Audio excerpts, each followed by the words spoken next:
Guys, what's up? So in this quick video I'm going to show you how you can get this cute baby filter on Snapchat. So let me remove this first. Okay, the effect is gone. To get this effect, what you can do, visit this website. Link to this website I'll give in the description box below. So here in this website you will see the snapcode for this filter. If you're browsing this website in your laptop or PC, you can scan the snapcode with your Snapchat mobile app. And if you're browsing this website in your mobile, just tap on the snapcode and open it with Snapchat. Okay, open it with Snapchat. Okay, and you will see this pop-up, unlock for 48 hours. Tap there.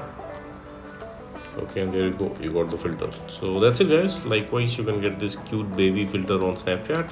So thanks for watching the video guys. See you in the next video.